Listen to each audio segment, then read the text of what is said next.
So sometimes you just need to poke the lion, and people don't become a lion without it.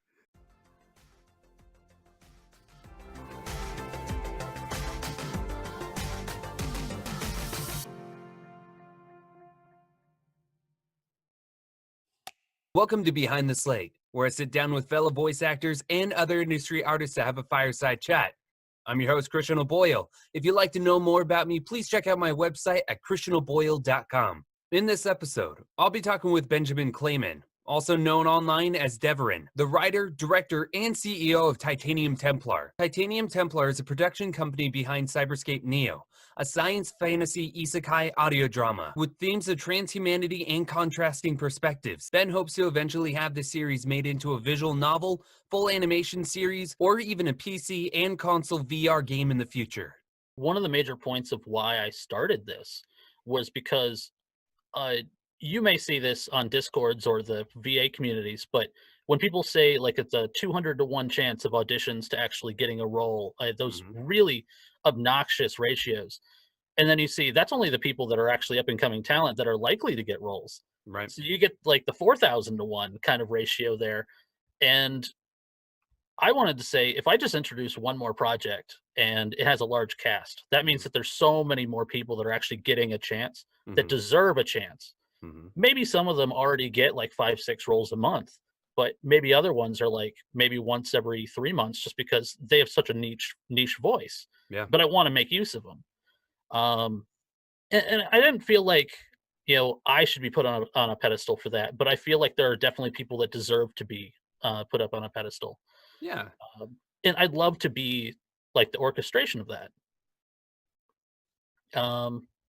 But yeah, Yeah. I just like the chance that a lot of these writers are giving access to some of these up and coming voice actors, and still you're like, make sure you have a quality make sure you have a quality space, so that way the production itself is quality, but at the same time it just kind of builds your reputation, it builds their reputation, and it kind of builds this community of everyone trying to help each other and to further each other and say their careers or hobbies. absolutely. One of the common perceptions of people that have been in the industry for a while is any production is only as good as the least common denominator of people that are participating in it. While the common listener is not really going to be that judgmental, you don't want to ever feel like only one person in the project is requiring 3 times as much production time just to be able to make them sound as good as everybody else. Right. So that's definitely something where if you have lesser equipment or lesser space, that this is the perfect time for you to get experience. But also, like, I really want to reward the people that have spent that time getting the training, the equipment, all that kind of stuff, and really make it feel like it's been worth it the entire time. Yeah.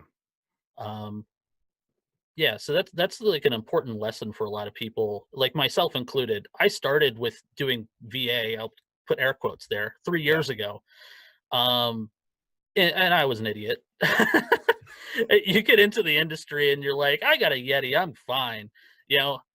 And you put up some blankets behind you and it's like, I got one good audio clip, but can you actually repeat that over years? And like, no, you can't.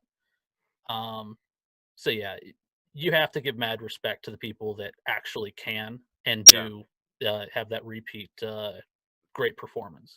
Yeah, and I think that a lot of people misunderstand that, a good microphone is important, but the space is probably more important, because if you don't have the space, that, say, $1,000 microphone or $500, $300 microphone is going to be just as bad as, say, I'm not saying that a Yeti or a Snowball are bad. It's just they're on the tier of microphones, they are considered lower quality. But if you don't have the space to support that anyway, and I've seen someone take a Yeti and have a great space, and they can continually book work because they have the space. This booth that I'm in right now, the blanket booth or PVC booth, maybe cost me $60 to build. Oh, you're seeing the same thing behind me as well. This is faux fur Sherpa blanket that's behind me with all that fluff and PVC in the corner. $300. But then again, my booth is actually 6.5 foot cube, It Mhm. actually, I have an L desk in front of me. This is my Nice. office that I work in from home, so I put the enclosure around it. Right. Um, yeah, you can, check that out on my Twitter. I actually posted a video of that sort of tour. Um, but yeah, I actually loved doing this, and then I figured out I'm not really gonna be having time to do VA because I'm writing all the time, but if Mhm. I ever need to do interviews like this, I'm like, "Yeah, my audio quality is great." You're all set up. That's awesome. Very Now expensive fix. hey, but you have it and you've invested in it, and Oh, it's yeah. something that will, even if you have an interview with another voice actor or another writer or anything in general, you're set up to have good quality audio and stuff like that, which is very important, I think, um, nowadays, because there's a lot of stuff on YouTube and stuff like that. But I've listened to some of those YouTubers, and I'm like, if you just put up a sound panel or something, it would kill that reflection, which would make your audio so much more understandable, which would probably up the quality of your video. Um, Mhm. so I actually, was thinking about this before we got to our talking. This morning, I made kinda like a metaphor.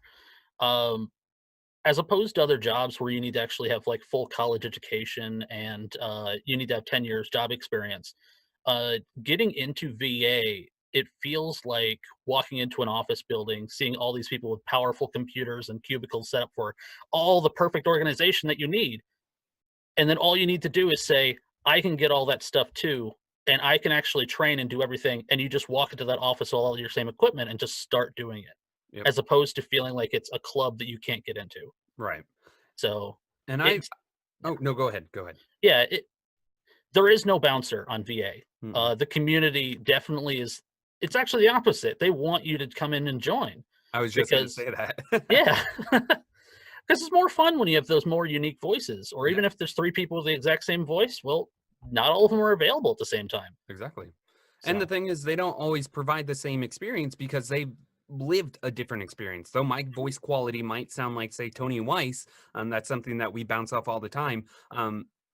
His life experience is completely different than mine. So the way he approaches scripts is different.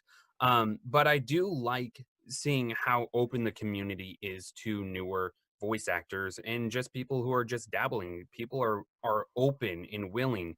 Um, so it is, intimidating at first, I think it is with anything new, but I have found that because of the community being so open and welcoming, that it's kinda easier to kinda get your gears rolling, and mhm. people are willing to help you build.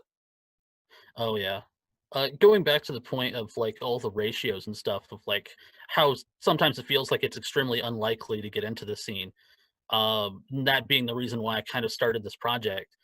Uh, the origin of me actually getting into doing this and deciding to do it was actually right around my, 29th birthday last, June. Mhm, Um, starting in July, so this is kind of the part that's more of like a solemn topic, but, uh, it's kind of important to bring up because you really want to encourage some of the things that are more strong in your life that are motivational forces. mhm. This one's a little bit on the nose, but, um, my own mother passed when she was 29. I was 4 years old.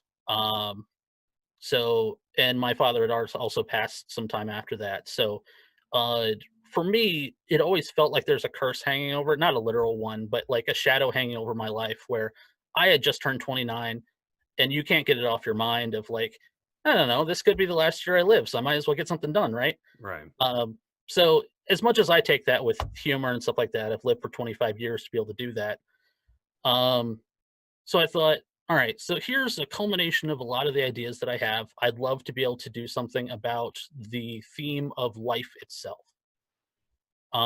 In case you haven't listened to any of Cyberscape Neo, you may not see it on the foreground, but a lot of this is about transhumanism and contrasting perspectives of what is the meaning of life and death, afterlife, that kind of stuff. Right. Um, take into account a story like Dot Hack or Sword Art Online, stuff like that, where you have that contrast between real life and in game. Oftentimes, when they have like the if you die in the game, you die in real life kind of aspect, Mhm. I'm flipping that a little bit, but it's not that kind of aspect. It's one of the main characters, Roland. terminal brain tumor, only has like a month to live. Mhm. And then he gets approached by the CEO of Encephalon, a company that's actually making the game Cyberscape Neo, and says, I can actually give you eternal life so long as you live the rest of your life in the cyberscape. Right. So now you have to ask, like, in this case, you think either this is like science fantasy, it's like really cool, yay, that's awesome. Or you can be like, more so in line of what I was thinking when I was creating it is this is kind of just a different afterlife that he chose to go to instead of just passing away eternally. Mhm. Um, so you're living forever somewhere, but it's now just a new box with a new set of rules, and you Right. can actually just call like a server admin a god. uh, so that's kind of an interesting way to look at it, and that's one of the major aspects of the story. You have players that play this game normally because it is an actual game in that world, Right. and then you have the people that are stuck in here where this is their life. Mhm. Um, and that's one of the major things that I play on with the themes of the story. Um, it it is actually a drama, and I really like to bring that to the forefront. There is Right. the action, of course, of playing like an action MMORPG, Right. and that's one of the things you got to play to those fans. I'm one of those fans, Right. but I you always have to have that self insertion where it's like, what is it that matters to you, but cover that and everything else that you love. Mhm. So,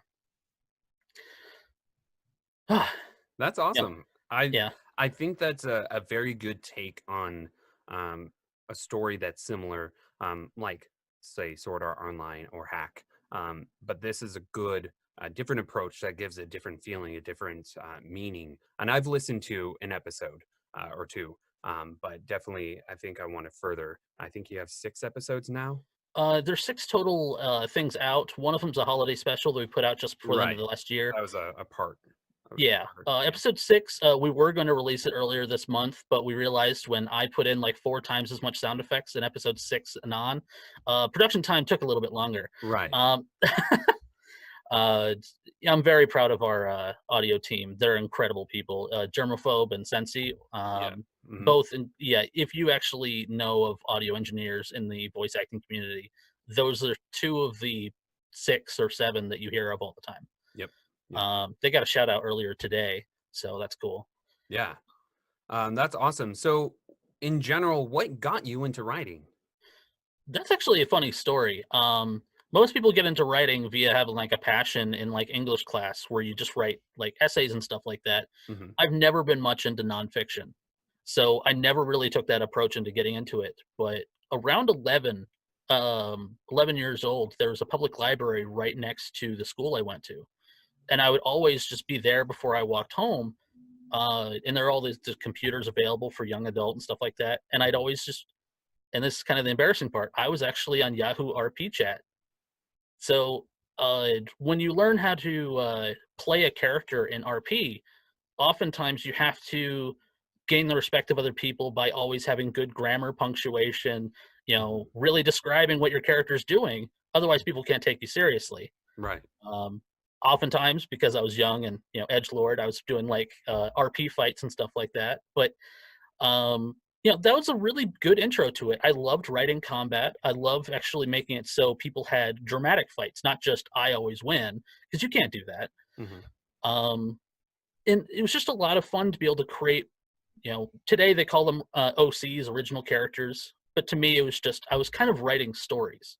Hmm. Um, I would always like to take people's characters that they actually made and then write stuff afterwards, just on my own time when I Hmm. wasn't at the library, and just you know write out cool stuff of interactions between them.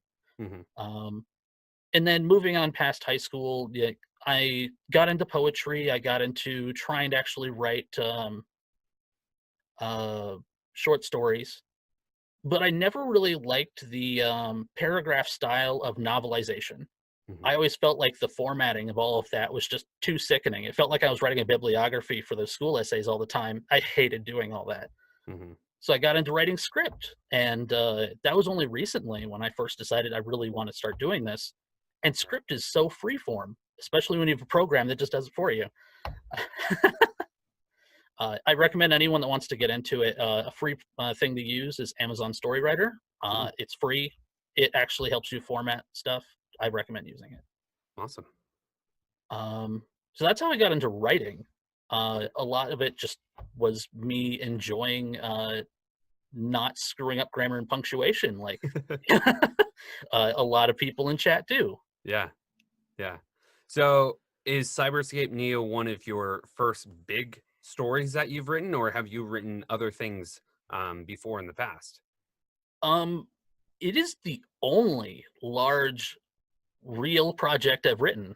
Everything before this has just been small combat writing. Right. Um, other than long form RP or just the short stories where I did combat or short dramas. But this is the first thing I've done in script, and it's the first major project. And I've done enough as far as project organization before this that I just Mhm. was like, let's do this. Right. A few months of organization, me actually showing this script off to one of my best friends, which is Vincent Fallow. Yeah. He's Good everyone's guy. best friend. Very good guy. He's Yeah. everyone's biggest fan. I think that's probably the thing you can say. That's probably what it is. Yeah, love that guy. Ah, but yeah, when I first started in July, given like a week and a half, I had written like drafts of the first 2, 3 episodes. I showed it to him, and he was like, "Wow, that's amazing! You have to not stop because this is great." Right. And at that point, you can't say no to Vincent. Of course. So I kept going. I made my own Discord, and I started talking to some people. And by the time it hit August, I had already started the casting call. Right. They recommend you actually finish everything that you're writing before you actually start. At that point, I had gotten 6 of the 10 episodes done that I had planned, and I was like, okay, this should be good. I'm only going to do like the first episode as a teaser, Right. and then see if I can just retain all the characters I had from there. Come September 1st, when we actually released the teaser, and then October, we released the first episode. Hmm. And there's such a good reception from the people involved in the project. I was like, I can't just stop now. We have to keep going. Right. I bring on Germaphobe, who is the main mixer of the series. And then a month later, I bring on Sensi, who's a second person, who's actually the person who taught Germaphobe a lot of the stuff he knows. Right. And he's the sound director. Um, and we've released an episode every month since, except for now we're doing it every 2 months because I'm giving them too much work to do. um, it's been a huge learning experience too. Yeah. Um, now imagine if you're writing a novel, it takes you a good like year and a half to write the entire thing. Hmm. You're not getting any peer review unless you just hand it to someone every single month and say, hey, how's this? Right. But I hand a script to, a large cast of 15 plus people, an audio engineer, and all these other things saying, you need to put this in there because that doesn't make sense. And they're the ones telling me, this is not just critique, like this is necessary. Yeah. This is really short. This one's a little bit too long. Um, and I've grown extremely. You can actually look up the transcripts on our webpage below each media player, Hmm. and you'll see my first episode is 13 pages in the Right. script format. I just finished finalizing the script for episode 8, and it's 34 pages. Nice. The episode length, the same. So that's kind of where that action comes in. Yeah. Um, but also the early process of production and casting had to have been one of the hardest experiences for me personally Hmm. if you've never done it before or if you don't have a casting director. For sure. Yeah. In episode 1, getting the roles of Roland and Myra, uh, I had brief descriptions up and I got a whole bunch of takes. Probably one of the scariest things and anxiety inducing is hearing uh, 2 takes that are like, okay, that's actually in the vein of what I was describing. And then 6 takes that are like, I can see how someone would actually receive that from what I wrote in the casting call, but is completely off of what I was actually wanting. Right. So your decision there is, do I then make an addendum to the casting call to say this is more in line of what I want? Or do you just say 75% of people that got it wrong, sorry, you read it wrong, but it's actually like you just read a different interpretation. Right. So And I yeah. think that's most of casting calls. It's all the actor's interpretation of what's provided. And even if you're clear on this is what I want, someone's going to do something else anyway because they have a different take on what you Mhm. want. Now, was it sounds like Cyberscape Neo was not intended to be voiced. Was that your intention to have it voiced, or when you started writing, or Actually, it was. okay? The different format or the way that it sounds different than other series is actually because I came into it with a different mindset. Hmm. I didn't I so this is gonna sound backwards, but I didn't actually intend Cyberscape Neo to be an audio drama when I was first writing it. Okay. It was supposed to be audio, but I'm writing it as if it's an animation, but without visuals. I'm hoping that in 3, 4 years, someone comes along and licenses the series and just says, "Well, you already have the character art, so let's just animate the thing." Right. But the way that the audio format is, no narration, not like radio play. We don't announce at the beginning with saying, "This is Cyberscape Neo that you're listening to," or Right. and I don't give the full credits at the end like a standard format. I can see that as like I screwed up and I'm not hitting the things that I'm supposed to. But at the same time, I'm formatting it like your Saturday morning cartoon is. Yeah. I'm only doing 12 minutes of content instead of 22, but visuals and panning, camera panning, all that kind of stuff wastes a lot of time. Hmm. And I'm just going straight to the action. Um, so yeah, I came into this with a very different mindset, and I hope that people can appreciate that. But I understand a lot of people are going to be thrown off by it. Yeah. I think it's a unique take, and again, it's different from what everyone else is doing. So, Hmm. I do like the concept that you're writing, and when I do writing, and I can never finish anything, but when I write, I always imagine it as a series, whether it's a short movie or something like that. I Hmm. just never can finish my writing because I lose inspiration or motivation because I map it all out, and then by the time I actually get there, I'm like, what was I doing? So my writing projects never finish out. But I do like that you take it as a different approach, and that you even imagined it being voice. You can imagine that in a world like mine, where it's all a digital scape, you can imagine that you would need a lot of artwork done. Yeah. And right now, probably one of the biggest bottlenecks, not that I, blame them at all, the character art takes a good, like, half a month to actually make one full character, let Right. alone the fact that they have a full-time job and a whole bunch of other art commissions. Of course. So, Of course. yeah. Yeah. And I definitely attest that again, a lot of people with audio dramas, and maybe I'm wrong. I'm fairly new to the audio drama world, but you don't see a lot of people going as far as creating an actual um, character art.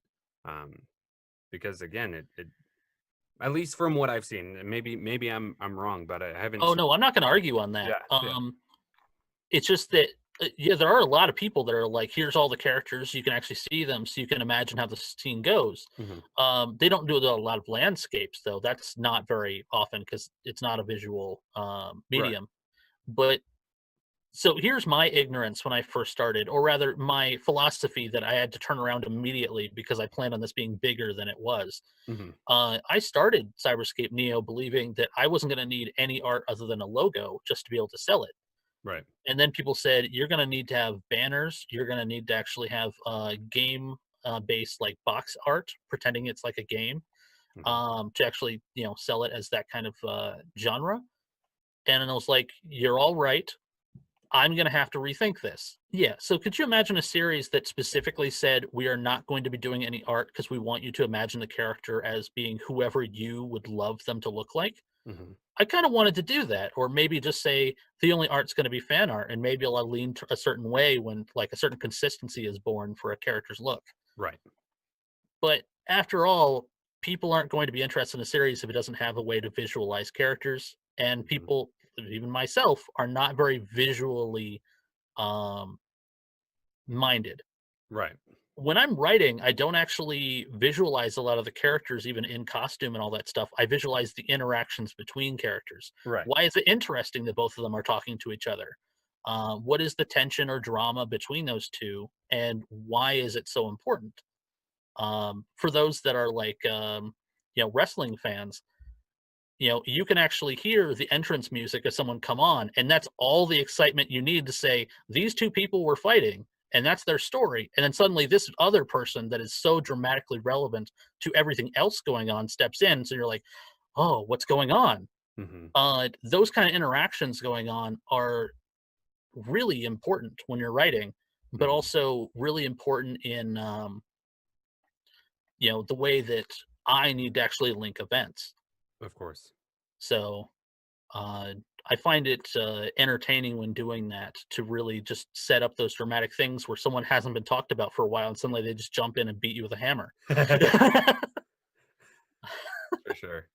And I like the visualization, like you said, you're more of the interaction because you're writing the interaction, Mhm, but giving the listener a way to imagine the world as you intended it to look, mhm. is important. Also, for the voice actors, you have an actual drawing of your character. That alone is super exciting to be like, Yeah, this is who I'm voicing. Look at him, it's so cool.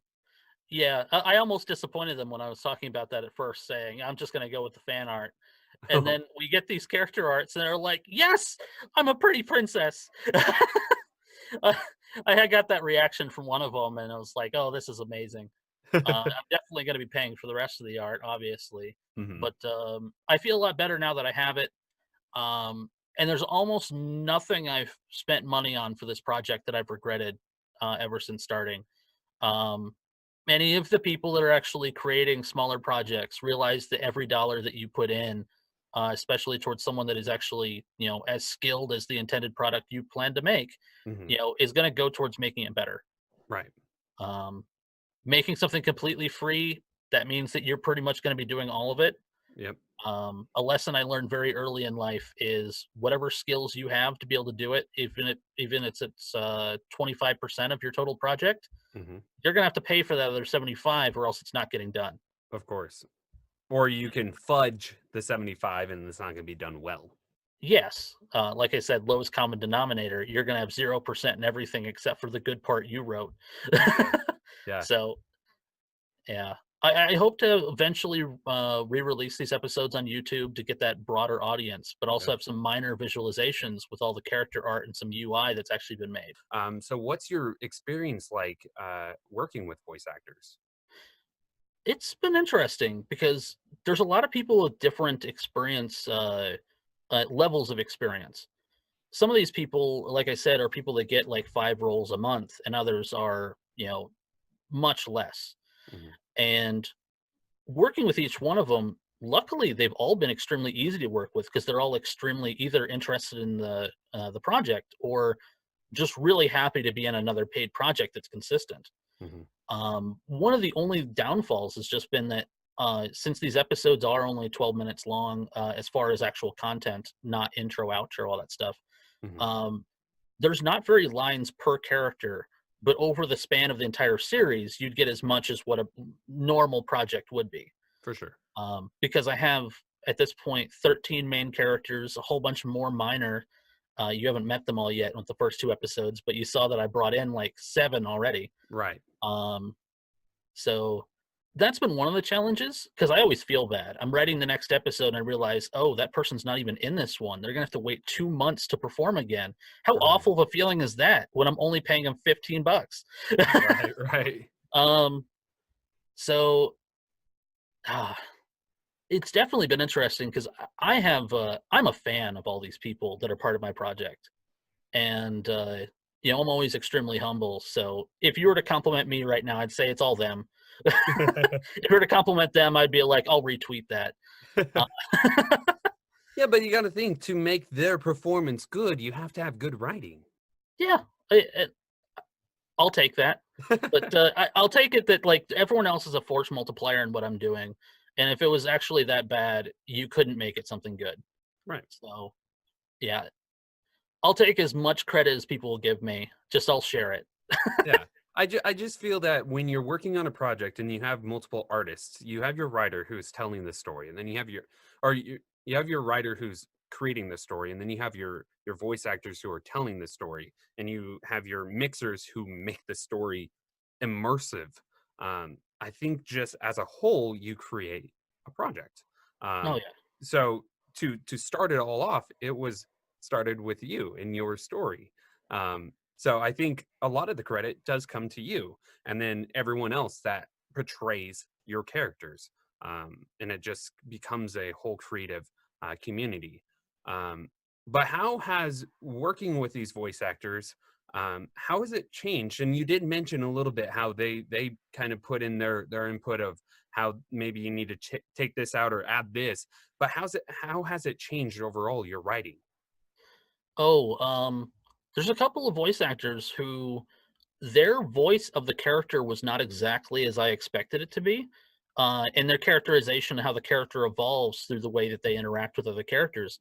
I can write one way, but as soon as you actually really act it out Hmm. in a much more involved way than I even anticipated, um, I'm still writing the end of the series right now, as far as the first arc, episode 9 and 10, Hmm. and the way that I actually write their interactions with the other characters that they've already interacted with is going to change because, you know, they make it sound more intense or they make it sound more romantic, Hmm. that kind of stuff.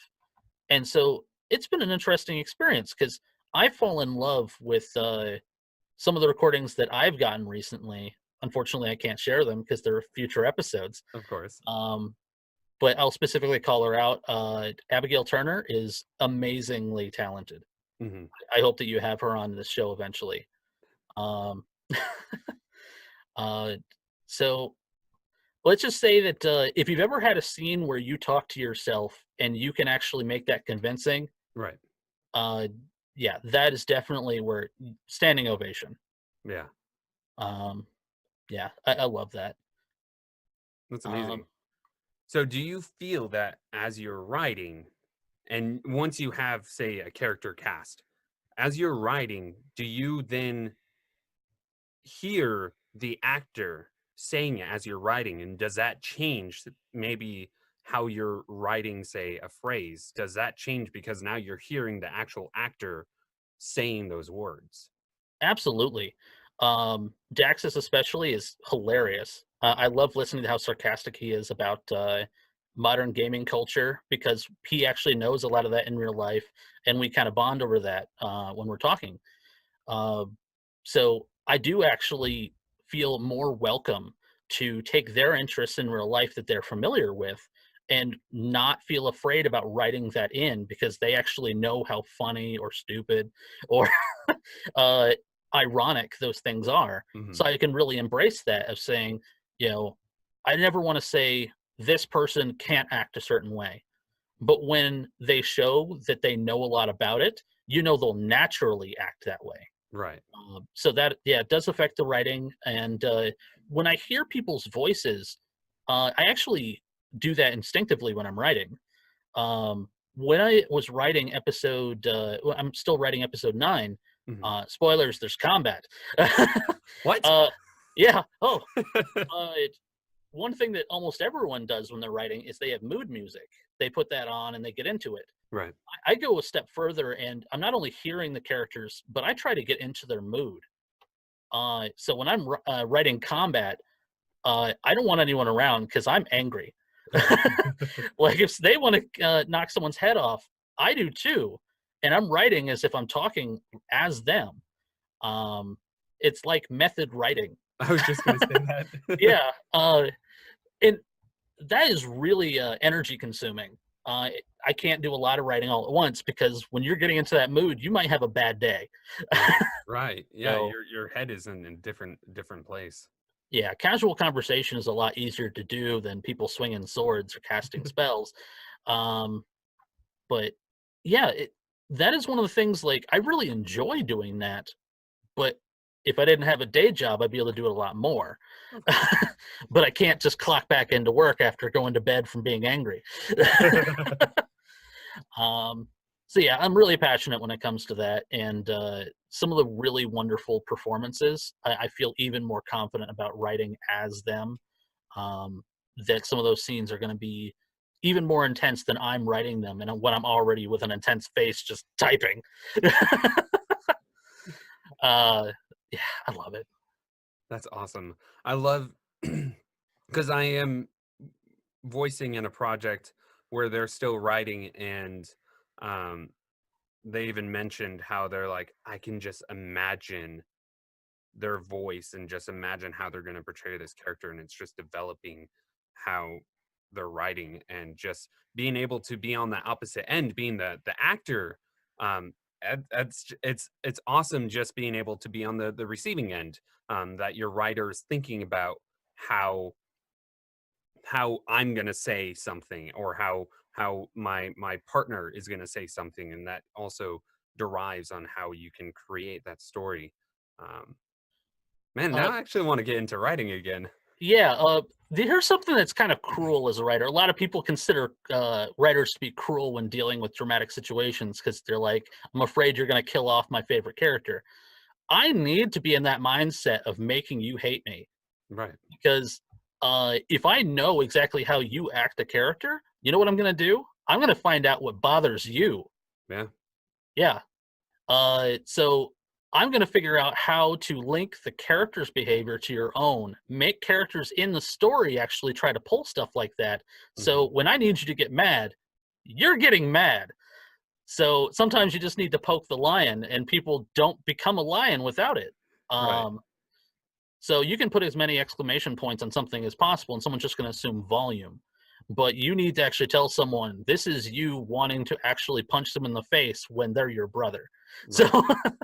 Yeah. uh, That creates, again, it creates that bond, that connection between your script of your characters, and then the actor actually creating the character, and therefore the embodiment of that one beautiful character that you created becomes something more, because of everyone's connection.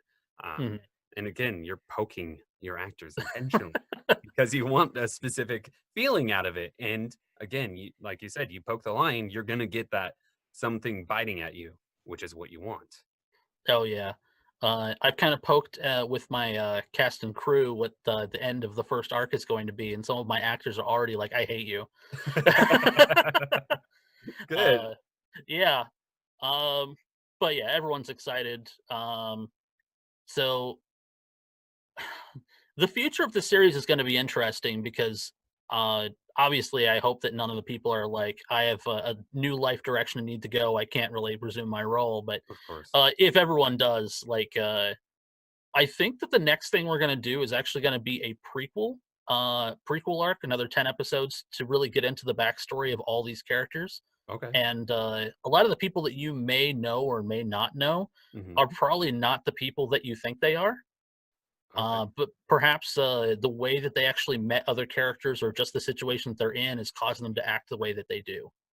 Um, so that's gonna be really fun because I already know all the answers, and it feels terrible that I have to wait another 2 years to get them to you. Yeah. Yeah. So speaking of 2 years, where would you like to see yourself in 5 years or so? Okay, with writing the prequel arc, arc 2 and arc 3, because I plan on having a total of 29 episodes. The number 29 is really important to me in a lot of ways. Okay. Um, I'm thinking, we're probably only gonna be getting done in about 5 years. Writing will probably take me the next 3, and actually getting it all produced, probably that 5, unless something happens between now and then that means that a lot of us can quit our jobs and do this full time. Right. Then I'm expecting maybe 3 or 4.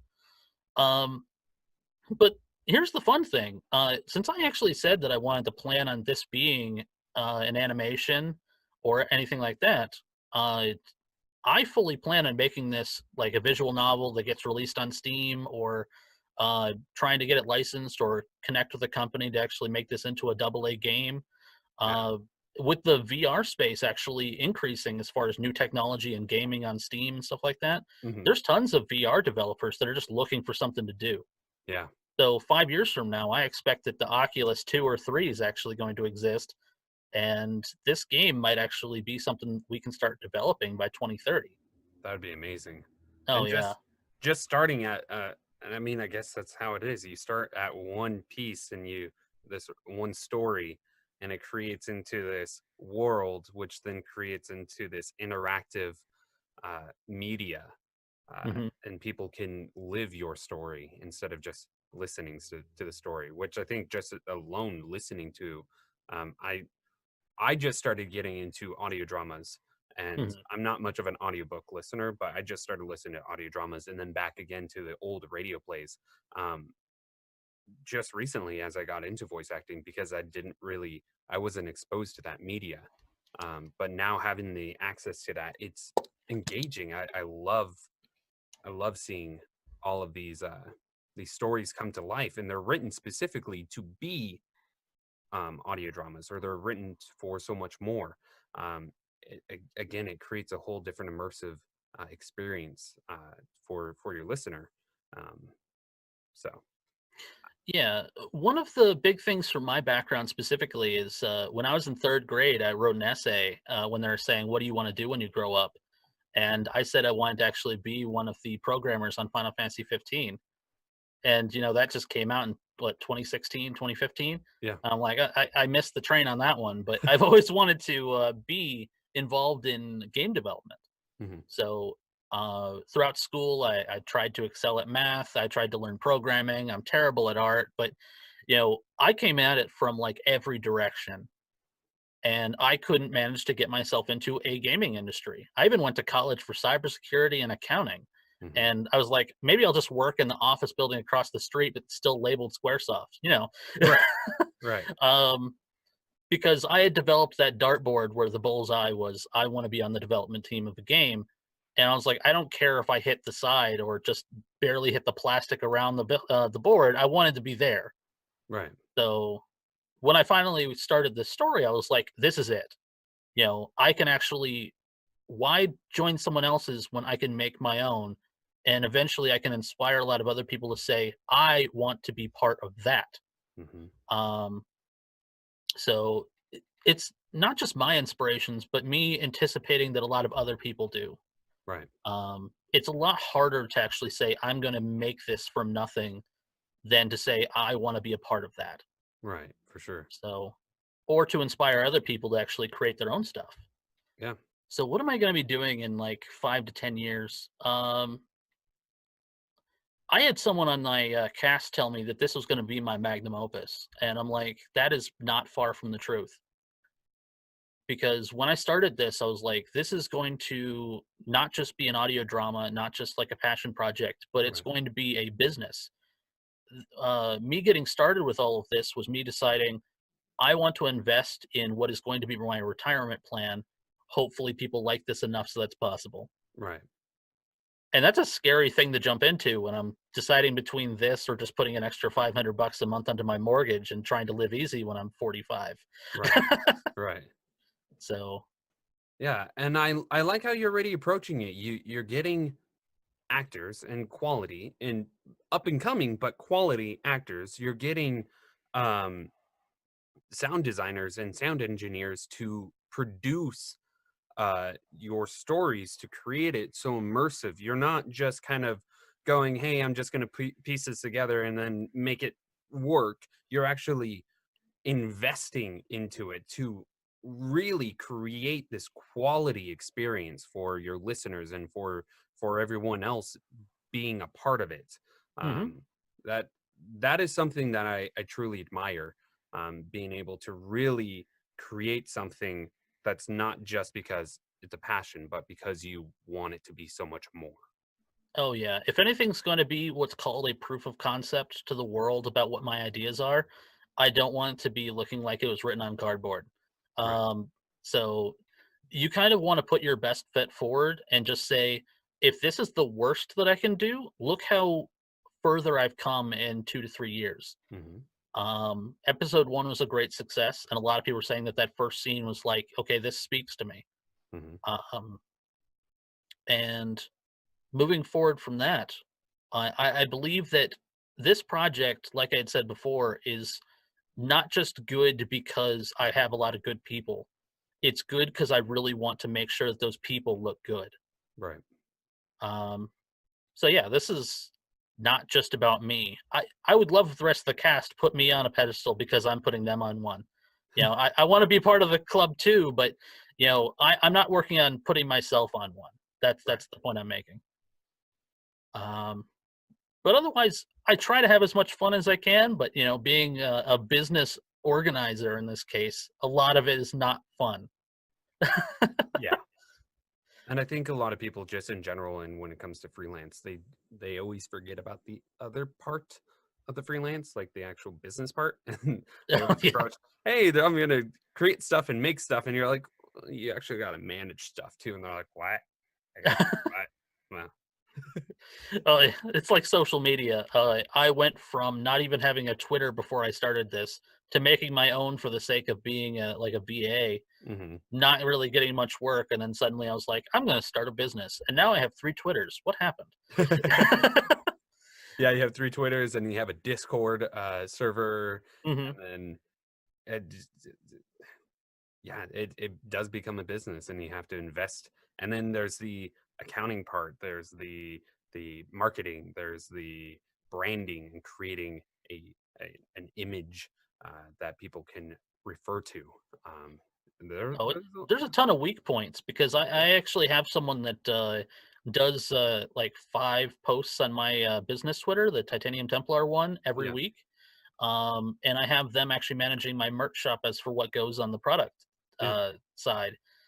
Luckily, Spreadshirt just put up the ability to print on both sides or on multiple parts of the stuff. I'm nice. like, there's probably some other place that do that, but oh, thank goodness that they actually let you do that now. Yeah, yeah. 'Cause I've had 4 people saying they wanted something, but not until they could actually have more than one thing on it. Oh, that makes sense. Yeah. Yeah. Um, yeah, they're kind of weak points because there's a lot of art that we've still yet to get. And the art that you see, if you check it out on my Discord, Yeah. is not even done. It looks beautiful, but there's going to be more color depth added to it. And I'm Mhm. so happy about the staff artist that we have, Mhm. who makes about a third of the money that I have to actually give out every month. Man, they're so talented. Um, but yeah, business is hard. It's also expensive. Yeah. We were very close to having to actually delay production after episode 6 because I need to recover my own finances. Right. But we have an angel investor now, which basically just paid for the rest of the first season. So, Oh, wow. oh yeah. So good luck to us, right? Yeah, for sure. Now, do you have a Patreon or do you plan on having a Patreon? Yes, I do have one. Awesome. Patreon.com/Titanium Templar. Okay. Um, we have some very committed people on there, and I'm thankful so far that they're actually helping me reduce some costs so far on the overall cost monthly. Mhm. Wow, that's awesome. So, where can people go to find more about you and your work? You've mentioned your Twitter, but what is that? And then, do you have a website? What's the Discord? Right. Well, you can go to titaniumtemplar.com, and that is where you can find links to our merch shop, our Discord, um, as well as all the episodes. Their transcripts are actually below each media player. Um, and yeah, I think that that's it for the site, which is, oh, and it links to the Patreon as well. But Hmm. yeah, everything links to each other. Um, And my 3 Twitters, I have the one that's my personal one, which is TT Deverin, TT for Titanium Templar, and then I'm at Titanium Templar as well, and at Cyberscape Neo. Those are the 3 there. I actually had something funny with the Cyberscape Neo one. When I made that, I had the intention of actually running it as if I'm playing as Myra, the admin. So if you actually message me on there, I will respond to you as Myra, as if you're actually a player in the game or just associated within that world. So That's awesome. yeah, I'm gonna have fun with that once people actually start realizing it and not seeing that I'm being sardonic to be an asshole. Well, now you just gave a little bit of your tip in there. Oh yeah. So oh, that's gonna be fun. Moving on, I have a lot of stuff that's gonna be like, this will be interesting, but no one realizes it yet. Yeah, yeah. Uh, if you actually listen to the series, please look out for things that are like Easter eggs or loose ends that you think are still loose ends. They'll be answered, and you may not notice it. I'm extremely subtle with my writing. That's good. That Yeah. that that then kind of gives the long run of people engaged like, "Wait, wait, wait, wait, wait. Oh, I just caught that." Um, Mhm. being able to engage that. And I like I said, I've only listened to 1 or 2 episodes. I think I'm gonna finish the series, at least catch up to where everyone else is at. Because I'm excited. I'm excited to find out more. Yeah, if you actually listen through the series, come on our Discord. We have a channel there for current episodes discussion. If you want to give theories, or if you want to actually ask me or anyone else on the cast that's open at the time to talk, I'm on there all day. So if you ask me a question, I'll nerd out about the series all day. Um, and I absolutely love talking about it. There's a lot of stuff I have to actually like tease and stuff like that. So if you ask something that's in a future episode, I'll let you know if it's in the same season. Right, for sure. Uh, oh man, I'm having so much fun, but I'm not a patient person. You're like, I have 5 years to go. Yeah, when you're asking me what's going to be happening in the next 5 years, it's like I'm going to be done writing. Not like it's all going to be out and I'm going to be having like parties with people saying this series is great. Yeah. No, I'm going to be still busy doing it. Hey, but that's good. You have a plan, a path. I think, especially for writing a series, you have this goal that it's going to continue, Mhm. in creating a legacy, creating a world. Um, uh, that alone, being able to go, I'm still going to be writing in 5 years. I'm still going to be writing in 10 years, and maybe it's going to be the same world, or maybe a branch of that world. Um, I think is a testament to show that you're in it for the long run, which, because you're invested in it, your actors are invested in it, therefore your listeners, as they find it and become invested in it, are excited that this is not a series that's going to last 6 months. It's going to Oh be yeah. years. It's So they already have, lasted over 6 months. exactly. Yeah, So, you started, I think I saw the first episode was September. September was the teaser. We posted, I Oh think, the yeah. first one in October. Right. Um, so yeah, we're already more than 6 months in, and a lot of people are like, "Where's the action?" I'm like, "It's coming. Wait for episode 6. It's Yeah. coming." It just takes a while. Of course, you have to build that story. You have to keep people engaged, cliffhanger after cliffhanger, and then people are going to want more. Mhm. But that's exciting. That's Yeah. exciting. Well, thank you for taking the time to sit down, and thank you for being here. Mhm. I dressed up real nice. I got my tie on. I know I saw that you're very business. Thanks for listening to Behind the Slate with guest Benjamin Kleman. If you liked the episode, please subscribe to the channel and click the bell button to stay notified. I look forward to seeing you again.